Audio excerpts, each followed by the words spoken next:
What's your best price? Can you give me a discount? Why don't you just give me your best price? If someone asks you what your best price is, stop.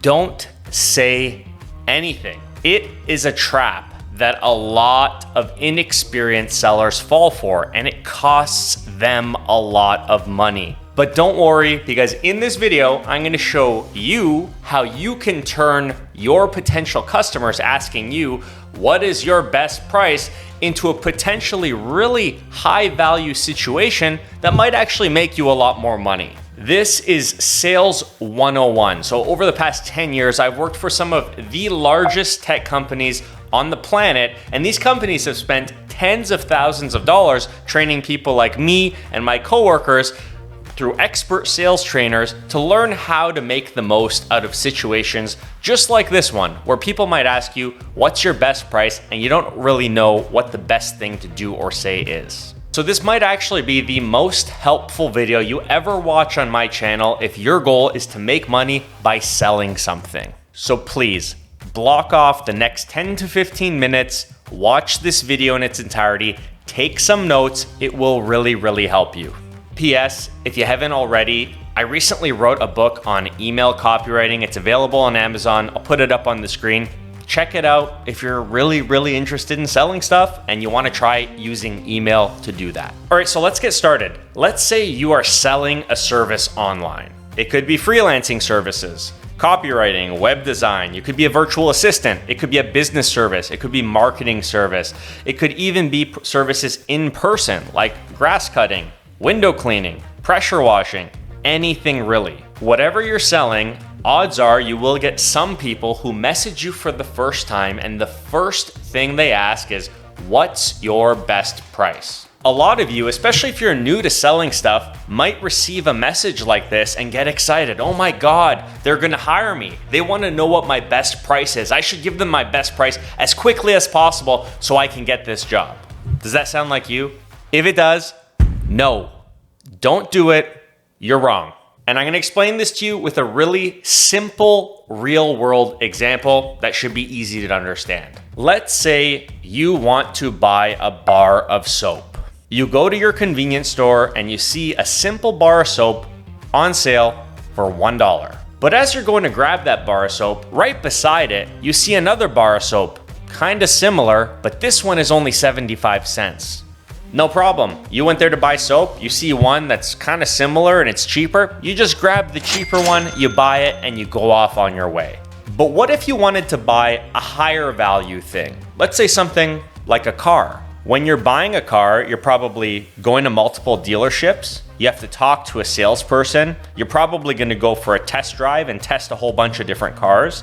You then have to discuss all the different options you want your car to have. You're going to discuss payment terms. You're probably going to negotiate the price. You might have to get approved for financing. Basically, the process for buying a higher ticket item like a car has a lot more steps. And part of the reason that buying something more expensive like a car has more steps than if you were to just buy something cheap like a bar of soap is because it gives the person selling you that thing more of an opportunity to explain to you the value that thing has. And being able to do that is really important in being able to explain to somebody why they should spend a lot of money on something that you're selling versus selling it to them like it was a cheap bar of soap where they look at one, they look at the other, this one's cheaper, they just buy the cheaper one. It's totally different. So when you think of these two examples I just gave, buying a bar of soap or buying a car, you don't want to be the guy selling bars of soap, especially if the only factor you have to offer for why someone should buy your thing is its price. Because that just creates a situation where it's very easy for them to just go and buy something very similar from someone else who's slightly cheaper. So what do? Well, the simplest thing you're gonna do is you're gonna create a basic sales process that you guide your potential clients through and guide them ultimately to the point where they're gonna buy from you after they ask you something like, what's your best price? It should look something like this. Let's say your client asks you, what's your best price? This is what you say. I'm happy to get you a great price, But first, I'll need to ask you a few questions to understand what you actually need. Sounds good? That's what you say to your client. And then they're gonna say something like this. Sure, but I want your best price. So they just asked you again, give me your best price. Here's what you say next. Perfect. Can you tell me a bit more about your business? What specific goal are you looking to accomplish after investing in my service? Then your client might say something like this. I need to use your product to help me make more money. Then you say, great. I think we can help you with that. We've helped similar companies do that by doing X, Y, and Z. Have you hired someone like me before? If so, how did that go? Then they'll say, we did, but it didn't go very well. It seemed like they didn't fully understand our business. It seemed like a generic copy and paste solution. You say, yeah, that's what we're trying to avoid. We want to make sure that when you hire us, we're delivering great value to your business.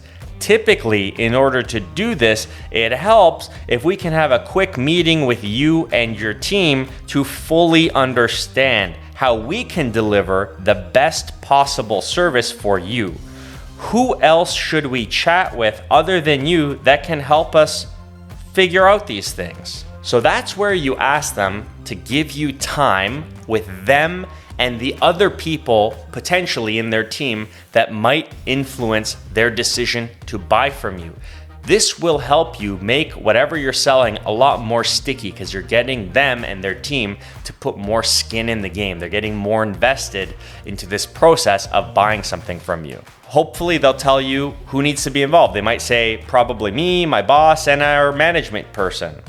You say, perfect. Can we book 15 minutes this week with everyone you just mentioned? We'll have a quick conversation.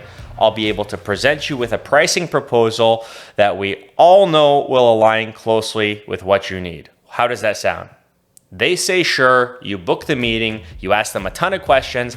That way you can present them pricing, your best price, based on exactly on what they say they need. So when they then ask you, hey, can you do a better price? You say, okay, wait, let's take a minute.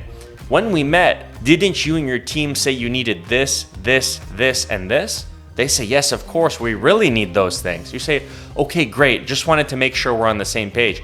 That is exactly what this quote is outlining. We will get you all of those things, and that's how much it's gonna cost.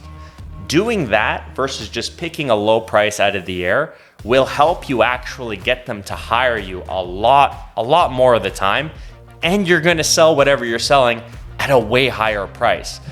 Bookmark this video, watch it again, get this down pat, and you will be making more money. The reason this works so well is you're taking control of the sales process. You're not just letting them ask you a question and you give them the answer. In order to get them the answer they want, which is to see a price from you, you're trading things. You need information from them so you can give them information that they requested in the form of a price. And throughout the process of doing it, you're getting more people from their team involved. If there are more people from their team, you're better understanding their requirements so that when they do try to negotiate, you can fall back on those and you'll have more leverage and power to actually negotiate versus just picking random lower prices, which actually devalues the perception of your service in their mind anyways. The other thing that this is going to help you do that's super important has nothing to do with actually closing the deal. It has to do with the service you're going to deliver. If you take the time to sell in this way, you're going to understand much better what exactly they need from you so that when you actually do the work or you do deliver the product or service, it is bang on. It is exactly what they need. And that's going to help them refer you to more customers, and that's going to help you get them to keep coming back to you as a customer. It is such a win-win. It'll make you more money in the size and value of your deals. It'll help you close more deals, and it'll help you do better work on those deals. So here's your homework for you to get the most out of this video and the tips I'm including. Bookmark this video. You're going to study it until you get this right. Come back to it and keep cross-checking it with the process you're building for your business to make sure that it makes sense. Then, once you start trying this strategy with people, tweak your game plan based on the types of different objections you seem to be getting in your niche.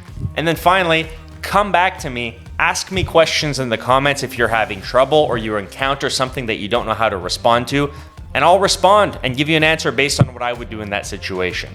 That's it for this video. If you liked it and you made it till the end, I would love it if you liked this video, shared it with a friend, and subscribed to the channel. It really helps. Anyways, happy selling, guys. Cheers.